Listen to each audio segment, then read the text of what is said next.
Welcome once again to the Upper Room. Great to be with you.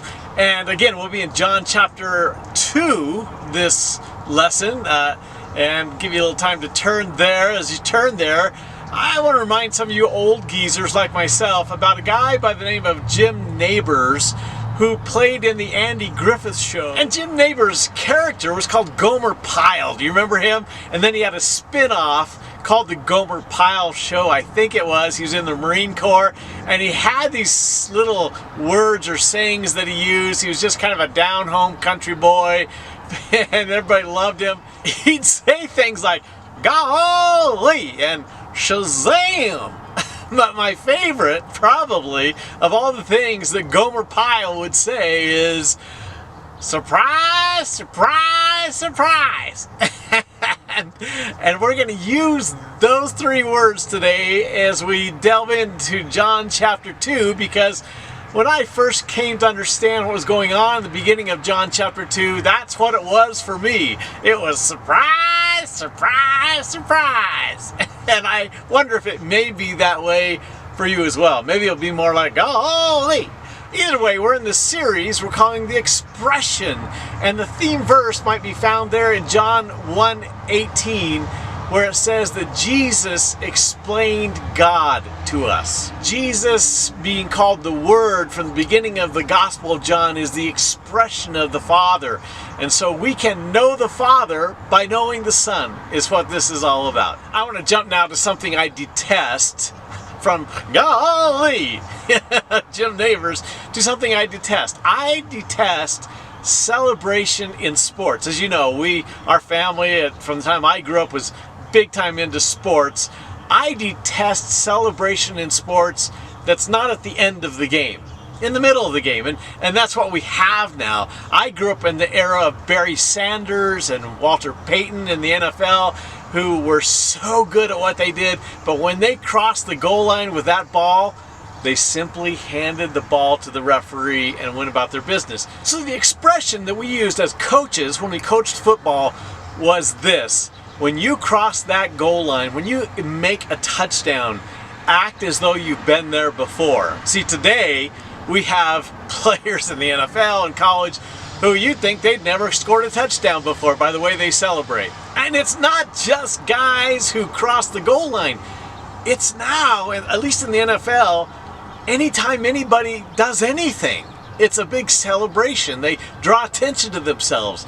I mean, if they recover a fumble, if they make a sack, if they knock a ball down, as a defensive back, there's a big celebration. And look at me, look what I did. And so my wife and kids, when we're watching a game on TV and they're around me, will hear me say to the guy on TV, the player, you just did your job, man. Quit celebrating. So you might consider me old school. And I know there's a lot of us out there about my age who are old school. And that is, just do your job. Quit drawing attention. Quit celebrating every single play. Wait to celebrate till the game is over, if you would. And so in my most self-righteous place, and I'm telling you, it's self-righteousness, I go to Scripture for that kind of perspective. I go to the Sermon on the Mount when Jesus says, when you pray, when you give, do it in secret, right, in private, and so that only the Father knows. So that's in my self-righteous place. I go, see, that extends to all of life. Certainly he was talking to his disciples, people that wanted to be his disciples, and I think that should be true of us, that we don't stand on the street corner and try to draw attention to ourselves when we're actually just serving God. All right? But then there's a part of me, and I'm being totally candid with you, totally honest, in my honest place, saying, maybe there's just a part of me that is anti-celebration, period. You know, I told you before that I'm not a big dancer. I don't get a real thrill out of going out and dancing, because dancing, honestly, is kind of a form of celebration, but I see it as a form of, look at me, I want attention. So is my issue really that I'm just a righteous person that doesn't want to get attention? Part of it maybe, but probably more likely, I'm just not a big celebration guy. So that's me being candid with you. That's just kind of my nature. And so the text that we're going to come upon, when I came to really understand all the implications, was really a surprise, surprise, surprise for me. and not easy to swallow. So let's jump into our first discussion question, and it's simply this. What do you think is the most impressive miracle that Jesus did? All right, there's a lot to choose from. We'll talk about that a little bit, but right off the bat, off the top of your head, what's the most impressive miracle he did?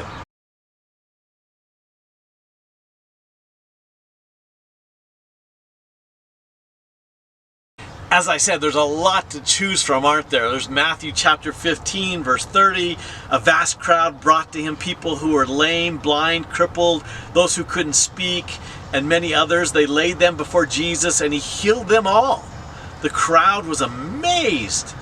They were amazed by those miracles. Those who hadn't been able to speak were talking. The crippled were made well. The lame were walking, and the blind could see again, and they praised the God of Israel. In addition, you know that he raised people from the dead. He cast demons out of people. So when you look at all his miracles, which is the most impressive in your mind? I'd love to know what you voted for. My vote comes in this text, John chapter 2. And we begin in verse 1. The next day, there was a wedding celebration in the village of Cana in Galilee. Okay, where's Cana in Galilee? It's about 9 miles north of Nazareth, where Jesus grew up. So he has been to the Jordan River.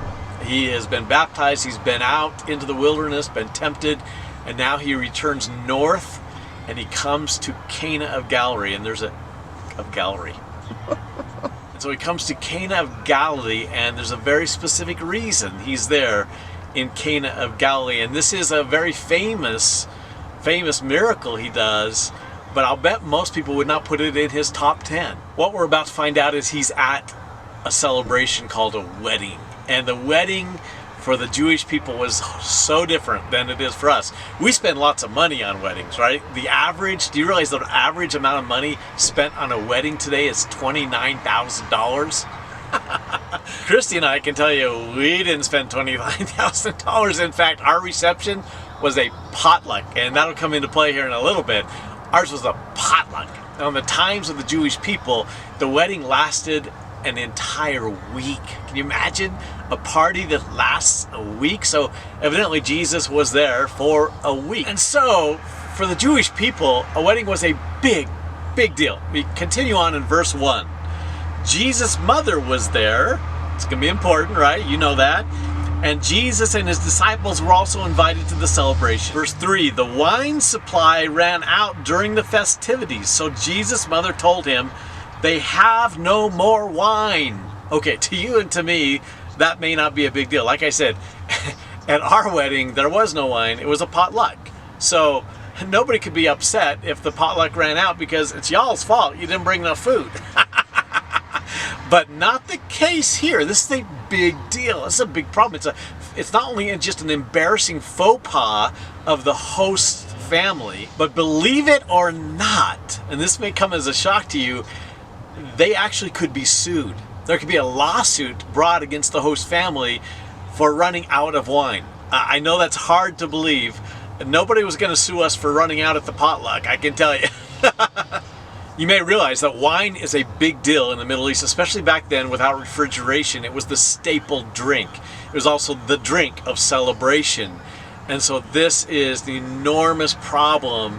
And it is believed that these people were family to Jesus' family. That's why his mother's on the inside. She's got the inside info. You know, this is inside info. You wouldn't let everybody know. We're out of wine.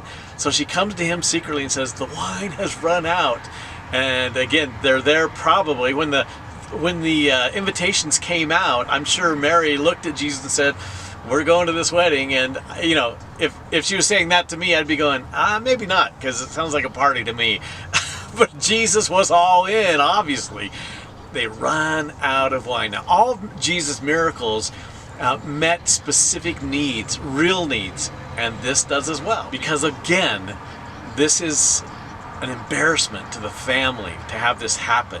And so Mary is saying to Jesus, do something. Now, why would she be telling Jesus this? Well, we know that from the very beginning, the virgin birth, she was the virgin that gave birth. She's known that her son, her eldest son, is very special, set apart by God.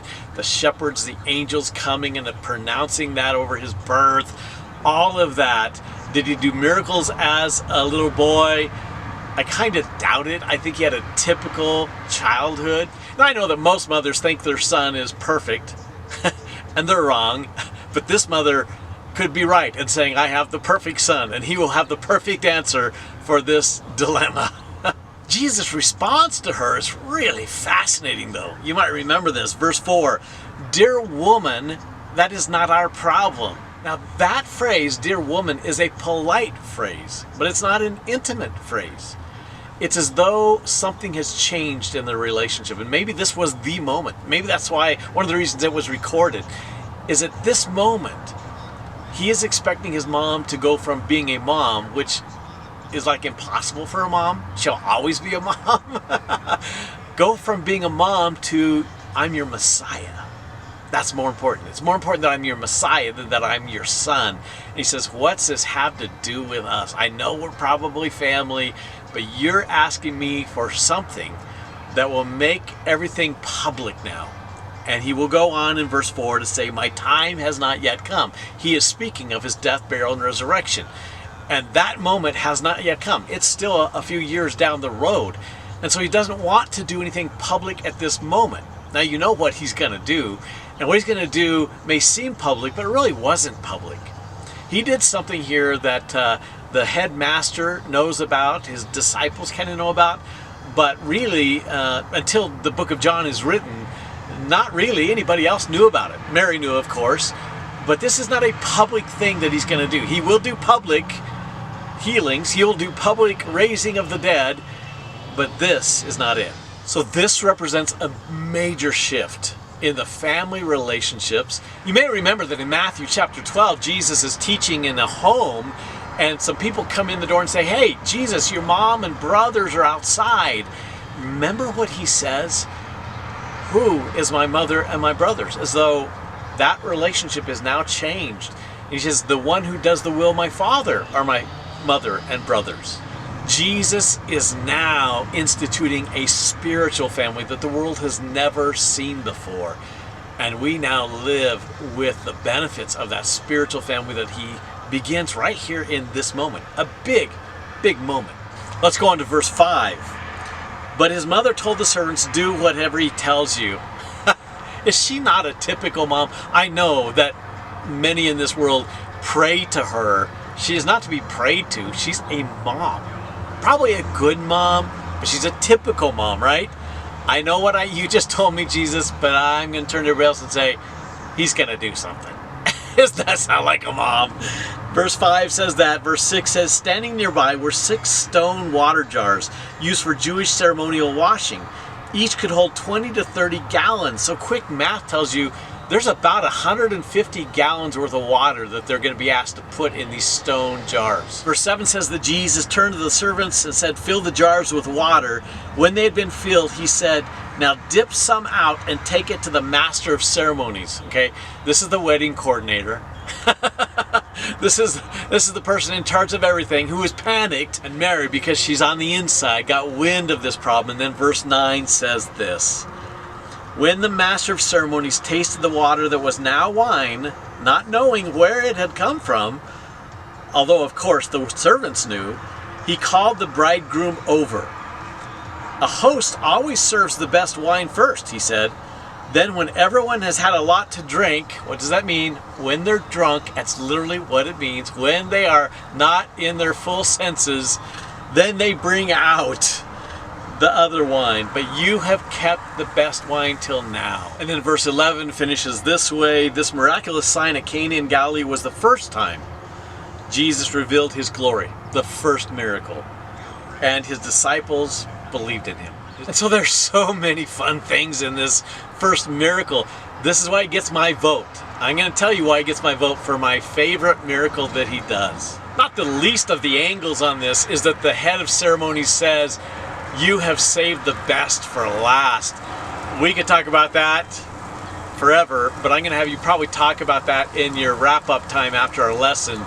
There are other things here I want you to notice. So let's do another discussion question, and that is, why this miracle? Why is this first? Nothing happens by accident with Jesus. You know that. He says nothing by coincidence or accident. He does nothing accidentally. This was done on purpose. It was the first miracle. Why do you think that is?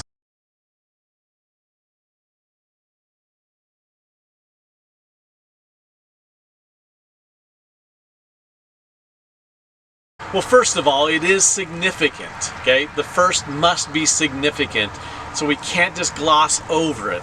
Secondly, it has to do with marriage and family. That's a staple of life on this earth as God ordained it, because we go to Genesis, the very beginning, after creation, the very first thing is marriage. It really is. It's a man and wife coming together, having a family. And from that point on, family, marriage is essential to life on earth. And that's why our enemy is destroying it like never before. And we won't go back into that. You know that to be the case. And any hint that the enemy is at work in your family, in your marriage, you better address it.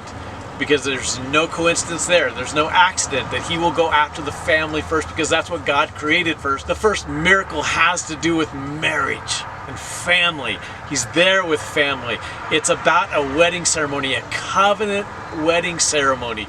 But more than that, this miracle tells us something about Jesus and thus his Father that we need to know. And this is the surprise, surprise, surprise part of this, for me anyway. And that is this, that God cares about celebrations. It's easy to ignore this kind of thing with Jesus. Eugene Peterson once put it this way brilliantly: we need the whole Jesus, the complete Jesus, everything he said, every detail of what he did. And so we go deep into the details of this. It's understandable that you would believe that his ministry began coming out of the wilderness. But this is really the first thing he does that we see that sets him apart. Now think about it. Since he was 12, he's been different. You know that when he stayed back at the temple. Most of the boys in his village who were 12 went into either being a priest if they were of the tribe of Levi, or they became scribes, which was very important in that society, or they became disciples of a rabbi. Jesus, he became a blue-collar worker. That's what he did. He chose to be trained by his father, it appears, as a blue-collar worker, as one who worked with stone and wood. That's significant for all of us who think that there's ministry and then there's our jobs. No. Everything Jesus did was ministry, and learning to work with his hands was a big part of how he got ready and did ministry. So really the first thing I want you to notice is that this is the beginning, but also this is where it gets busted. What gets busted? The myth. There is a myth out there that gets busted. And here's the myth in general. The myth is that fun, celebration, good times, parties come from the evil one. He's the one. The world comes up with the ideas of how to celebrate, not God. That's a myth. We're going to bust that. If you've never read the Screwtape Letters, they're fascinating. C.S. Lewis, we mentioned this before, came up with this idea of an uncle who's writing letters to his nephew, but the uncle's a demon. He's like a head demon, and his nephew is in training, and he's teaching him how to deal with the enemy and the enemy's people.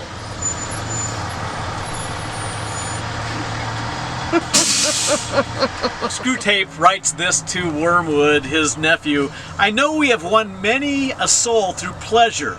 All the same, it is his, God's, invention, not ours. He made the pleasures. All our research so far has not enabled us to produce one.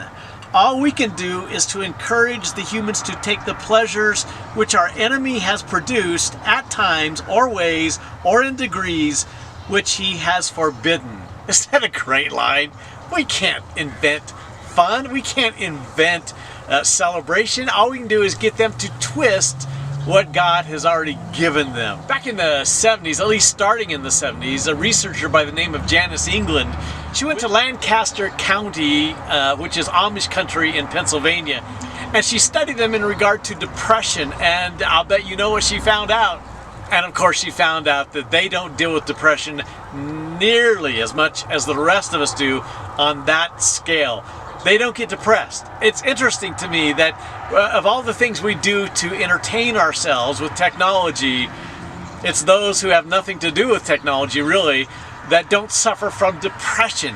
You see, it's the twisting of life that really leads to discouragement. Dallas Willard again, failure to attain a deeply satisfying life always has the effect of making sinful actions seem good. Here lies the strength of temptation. So we need to arrange our lives so that sin no longer looks good to us. That's really the idea behind this. Sin is what should no longer look good to us. But entertainment, celebration, fun, no problem there. There is a being in the universe who wants you to live in sorrow and sadness, but it's not God. Get this, God created laughter, fun, and celebration. And that brings us to our location, which we will not be here much longer because it's crazy out here, and it makes sense. We're at Bananas. Bananas Family Fun Center. This is a place people come to have fun. And right off the bat, you wouldn't associate this with God. But I want you to. See, that's the surprise for me, is that a family fun center where families come to hang out and laugh together and have a great time. And you can do it here. I tell you what, there's everything. There's the water boats, and you spray each other, and there's the go-karts and the miniature golf and the video games, all the things that kids and families can enjoy together. You got it here at Bananas. You can even see that big tent behind me. You can have a big gathering here. This is the kind of thing that makes God smile. And you probably didn't think in those terms. But Bananas Family Fun Center, it's not, I don't even know the owners. I don't know if they're godly people. I don't really care. But to me, it represents fun came from God. And that may be a surprise to you. There is a reason why Jesus chose a party, a week-long party, dancing, laughing, singing, drinking, food, as the place to do his first miracle. And I believe, as John 1:18 taught us, that he is explaining God to us. And it may be a surprise to you that our God is a God of celebration. Don't miss this. I grew up in the church, in Christianity, believing that Christianity was part of a religion that was all about a list of don'ts. Didn't you? If you grew up in the church, I knew all the don'ts. You're not supposed to do this or this or this. You're not supposed to play cards. You're not supposed to dance. You're not supposed to go to movies. There's just a lot of things you can't do. And what that said to me growing up, and what I think it says to every young person growing up in the modern church, is Christianity, following Jesus, is about don't. Don't have fun. Don't enjoy life. And we'll provide something really boring for you to do. I remember we changed our worship times, what we called them at the local church, to celebration times. And it was a joke, because I can't tell you that as we gathered, there was a lot of celebrating going on. There's some sleeping going on. There's some frowning going on. There's a lot of arm crossing. You can't make me sing. We tried to change it by changing the name. You can't just change the name. You got to believe that your God is a God of celebration. That's why we're here. John 10:10 is just like the ultimate verse on this. For the thief, Jesus says, comes to steal, to kill, destroy. That's all he knows how to do. Twist, manipulate, harm. That's all he can do. But he says, I have come to give you life, and life to the full. Full there literally means excess, to abound. Fun in excess.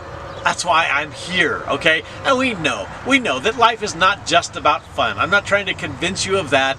There is a lot of sorrow in life. You know, he was called a man of sorrows as they prophesied about him, but that's because difficult things would happen. But he represents more than just, he doesn't represent a sorrowful God. He represents a God of celebration, and I'm going to show that to you. One of my favorite things to do, and if you're a grandparent, you're going to totally connect with this, and people said this before we had grandkids, and I kind of didn't believe them. It's just to hang out with my grandkids, our grandkids. I spend more time laughing and smiling when we are with our grandkids than I really do any other time. One of my favorite things to do is to roughhouse with our grandsons and now our granddaughter. I'll be honest, I was nervous about having a granddaughter because I thought little girls, were just prissy and, they're fragile. Now our granddaughter, she will mix it up with you as much as anybody. I love to pick them up and throw them on the bed, throw them on the couch, And you know what they always say? They always say, do it again. I want more. They never say, stop, Papa, stop. That's too scary. I have a thing with my grandsons where every time I see them, it's all about giving them a sock in the gut, and they look forward to it. And in fact, I think that phrase made it into the doctor's office, and their mom had to say, we don't talk about Papa socking us in the gut at the doctor's office. They may get called on that one. But the point is this: grandkids remind you of what life was meant to be. I take you to this amazing quote by G.K. Chesterton. Because children have abounding vitality, because they are in spirit fierce and free, therefore they want things repeated and unchanged. They always say, do it again, and the grown-up person does it again until he is nearly dead. I can relate to that. He goes on, for grown-up people are not strong enough to exult in the monotony. But perhaps God is strong enough to exult in monotony. It is possible that God says every morning, do it again to the sun, and every evening, do it again to the moon. It may not be automatic necessity that makes all daisies alike. It may be that God makes every daisy separately, but has never gotten tired of making them. It may be that he has the eternal appetite of infancy. For we have sinned and grown old, and our Father is younger than we are. Isn't that a great phrase? It is sin in our lives that makes us grow old spiritually, emotionally, and maybe our Father has never grown old. I take you to Psalm chapter 2, verse 2. The kings of the earth prepare for battle. The rulers plot together against the Lord and against the Anointed One. Let us break their chains, they cry, and free ourselves from slavery to God. Is that not what we hear in our culture? That's not just what we hear from kings and military leaders. Our whole culture says, let us break free from God because he restricts us. And that's what the psalmist says. That's what the kings do. How does God respond to that? Does he go, oh no, they don't want me? Look how he responds. But the one who rules in heaven laughs. He laughs. That childlike, you know what? You can do whatever you want, but I'm going to keep celebrating with my people. If we learn anything from God and his word, it's that true joy takes place when we quit being focused and concerned about our own personal happiness. Miriam Pollard put it this way: God laughs because he knows more than we do. Isn't that a great line? How could somebody celebrate all the time? He knows more than we do. An old Eastern church tradition says that Lazarus, after he was raised from the dead by Jesus, laughed the rest of his life. In fact, his home in Bethany was called the House of Laughter. And it makes sense, right? The one who brings life to us should bring us joy and celebration the rest of our days. Well, as you can tell, we've relocated because Bananas actually went bananas and it got really difficult to film there. So we've relocated to what I think is one of the jewels of Grand Junction. Everybody always thinks of Grand Mesa and the monument, the National Monument, which I think you can see a little bit over my shoulder. However, I think this is one of the jewels of Grand Junction. And it is called Canyon View Park because you can see the canyon from here. But more than that, it is an amazing array of soccer and lacrosse and rugby and football and baseball and softball fields, not to mention the huge playground behind me for kids. And we were just talking about kiddos and how they just seem to love life, and somehow along the way we tend to lose that. Boy, you take a kiddo to that play structure back there, they'd be good for the day, most likely. So it really is, it fits well with what we're talking about. Children know how to celebrate just the ordinary things of life that somehow we tend to lose as we grow older. And so we go back to that thinking process, that it is really about what God has done, who he is, that we must learn, again, I think as adults, to celebrate. So we talked about how the myth has been busted by Jesus' miracle in Cana, the myth that fun comes from the evil one, and God is strictly interested in serious business of rules and regulations, traditions kept, all of those things that many of us grew up with. And in fact, we busted that myth. It is not that the evil one has anything to do with fun. The evil one can only twist and distort the alive nature of God and what he's called us into. So that's been busted, but I want to go even further, and I want to continue to bolster with this miracle of Jesus turning the water to wine. It bolsters that idea that God is a God of celebration. However, in order for us to truly appreciate and understand that, we're going to have to think differently. We're going to have to think outside the box. It's probably going to be necessary for us to change paradigms for most of us. And maybe this will help. Matthew chapter 9, verse 14, John the Baptist's disciples are coming to Jesus, and they have this conversation with him that is so enlightening on this topic. And so let's go to Matthew chapter 9, verse 14. Then John's disciples came and asked him, "How is it that we and the Pharisees fast often?" Right? We have a rule about fasting, and we do it all the time. "But your disciples do not fast." Are they playing fast with the rules, loose and fast with the rules that we all live by? So verse 15, Jesus says to them, "How can the guests of the bridegroom mourn while he is with them? The time will come when the bridegroom will be taken from them, then they will fast." The point being, he goes back to that metaphor, to that special picture of the wedding and the bride and the bridegroom and the celebration there that is essential that we understand. Then verse 16, he uses another metaphor. "No one sews a patch of unshrunk cloth on an old garment, for the patch will pull away from the garment, making the tear worse. Neither do people pour new wine into old wineskins." Now it goes back again to that metaphor of wine. "If they do, the skins will burst. The wine will run out and the wineskins will be ruined. No, they pour new wine into new wineskins, and both are preserved." What is all this talk about clothing and wine? I think Jesus' point is that you need to understand that with my kingdom comes a new paradigm, a new way of thinking. The old ways will not fit. It'll cause more problems than even you began with. And so you can't bring in the old mindset that you have about religion and rules and regulations, stuffiness, which the Jewish people had become very accustomed to. You can't bring that into my kingdom. My kingdom will take new thinking. A new patch with old clothes won't work. New wine with old wineskins will not work. All right, so there has to be a rethinking of who my Father really is and the kingdom that I now bring into you. Now, the truth of the matter is, God has not changed. Jesus is not trying to get them to reimagine God because God has changed. He's been the same.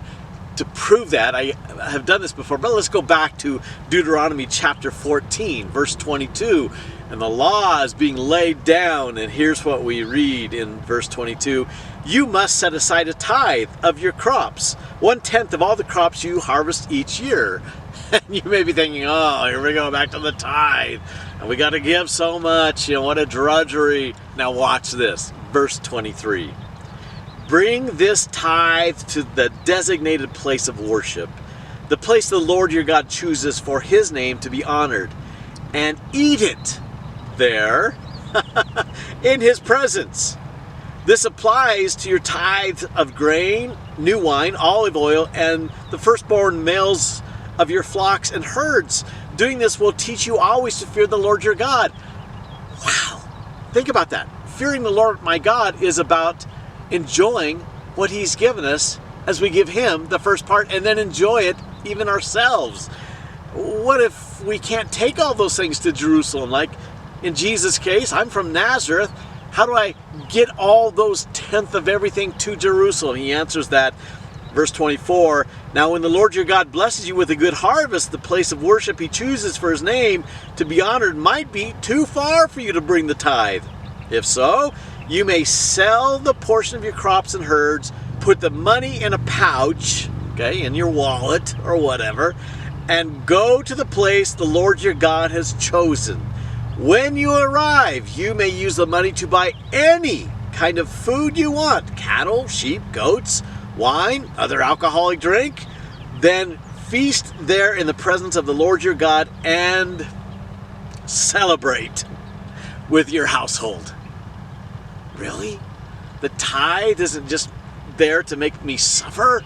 No, the tithe is set aside so that you can enjoy celebrating in the presence of God. In fact, the holidays of the Jewish people, by the way, holidays comes from the word holy days. Holy, remember, set apart. We set apart days. I'm going to give you 10 holidays. One of them is a weekly day set apart. That's the one we'll start with. I'm going to give you 10 of their days. I'm not going to go into any depth. You can look these up. Your leader has these notes. But here we go. There's the Shabbat. That's Sabbath. That is the day set aside. And a lot of people say, oh, we have to rest on that day. So what's the point of the Shabbat, the Sabbath? Is it just to rest? It certainly is there to rest, but it's more than that. It's an act of faith to trust that if I just work 6 days instead of 7 days a week, God will stretch what I worked for in 6 days to last 7 days. It's a celebration of God's faithfulness. That's what the Shabbat is, once a week. And then a lot of these you've heard of: Rosh Hashanah, the Jewish New Year; Yom Kippur, the Day of Atonement, a great celebration, of course; Sukkot, the Feast of Tabernacles; Shemi Atzeret, Shimchat Torah; Hanukkah, the Festival of Lights; Purim, Passover. You know what that's about? Celebration of our ancestors getting freed from slavery from Egypt. And of course, Shavuot, the Feast of Weeks, where they celebrated the Torah coming down from Mount Sinai. All of these days of celebration, or weeks of celebration, just like the week of the wedding festival that Jesus was a part of, shows you that God has always been, even in the Old Testament times, where people think of God as being, angry and a judge. He's always been a God of celebration. So is it just the Old Testament? Well, of course, Jesus, with his changing the water to wine, shows us that no, it's the same God in the New Testament. And then, of course, he tells the parables, and many of the parables are about celebration. I'll take you to just 3 of the most famous parables he told in Luke 15, back to back to back: the lost sheep, the lost coin, and the lost son, the prodigal son. And of course, you know what those are about, but it is the way he finishes each story that is so intriguing. The lost sheep. When the sheep is found, remember, left the 100, and so goes looking for the one. And it says in verse 5, I'll read it from the Message: when found, you can be sure you would put across your shoulders that sheep rejoicing. And when you get home, call in your friends and neighbors, saying, celebrate with me. I found my lost sheep. Count on it, Jesus says. There's more joy in heaven over one sinner's rescued life than over 99 good people who don't need to be rescued. Then onto the coin. Verse 9, the coin has been found by the woman who searched all throughout her house, finally found it, and when she finds it, you can be sure she'll call her friends and neighbors, celebrate with me. I have found my lost coin. Count on it. That's the kind of party God's angels throw every time one lost soul turns to God. See, if these stories were told by most of us in the modern church, and there's this lost coin, the lesson would be, women, keep your house clean. You shouldn't be having problems losing things in your house. We have rules about that. And then, of course, there's the prodigal son. You know that story. When he comes to his senses, finally, and says, oh, my father's servants have a better life than I do. I'll just go back and try to become one of his servants, one of his slaves. And so he returns to his father in verse 22 and says, if you'll just let me be a slave. I would rather do that than what I've done, because I've wasted all that you've given me. And so we pick up in verse 22, but the father wasn't listening.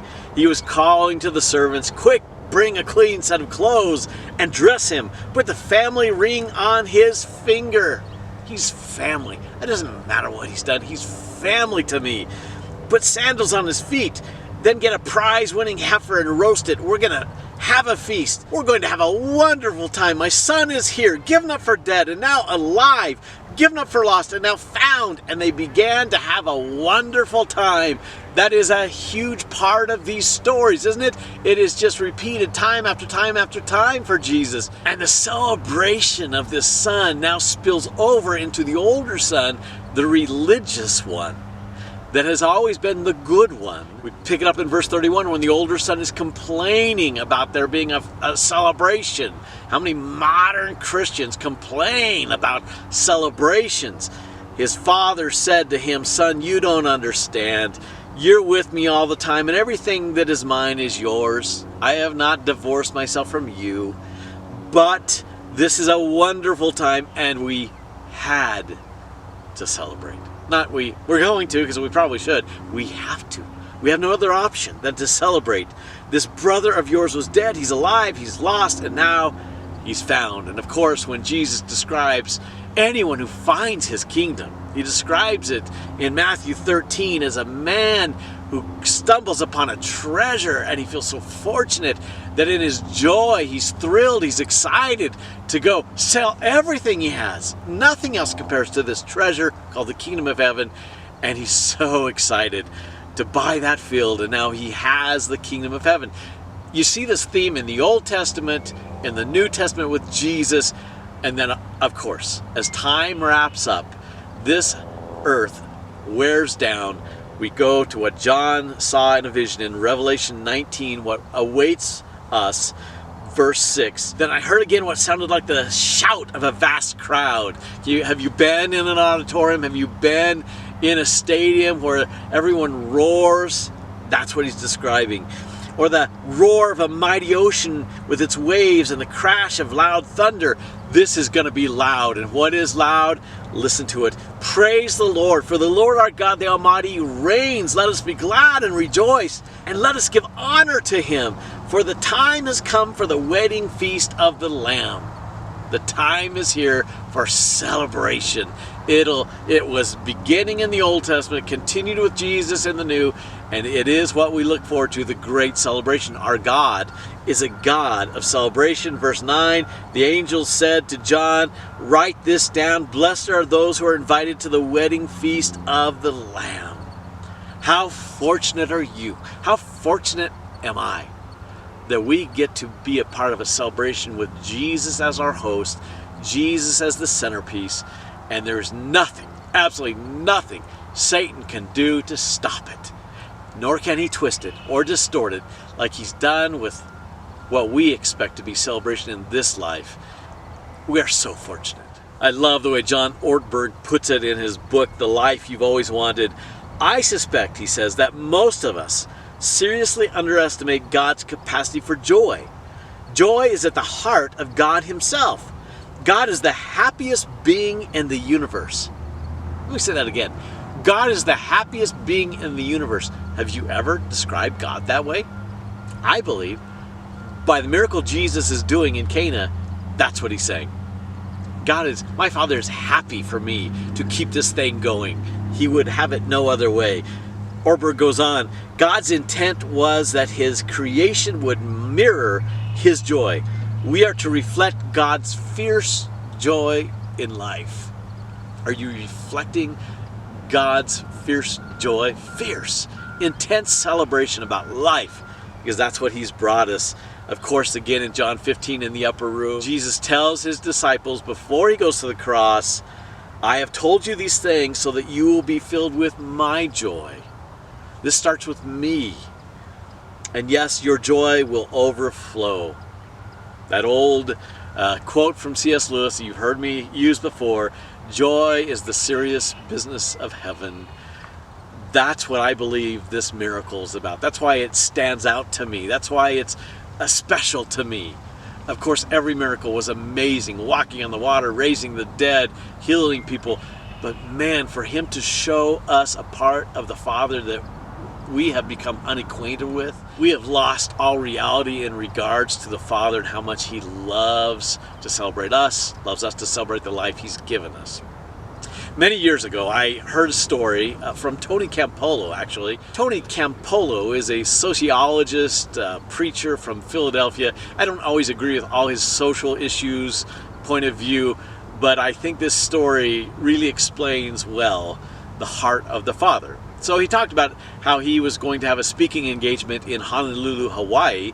So he had to fly from Philadelphia to Honolulu. As you know, the time difference between the East Coast and Hawaii is immense. And so the jet lag that Campolo experienced was pretty serious. And so he found himself wide awake at 3:30 in the morning in Honolulu, ready for lunch or something. He was hungry. And so as Campolo walked along the streets and the sidewalks in Honolulu at 3:30 in the morning, he turned a corner and the darkness had been dispelled by a sign that was brightly lit. There was a diner that was an all-night diner. So he was pretty excited.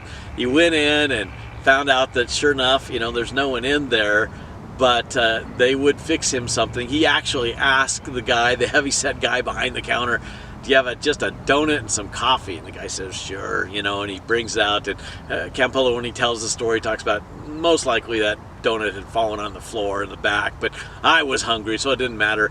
He's eating his donut and he's drinking his coffee when all of a sudden the door flies open. The bells on the door are loud, ding, and all of a sudden in storm about 9 or 10 prostitutes.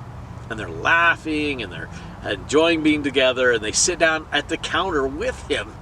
And so he's thinking, this is a little awkward. I don't know how I'm going to explain this to my wife. If my wife ever heard of my situation now, I guess. But he just sat and listened.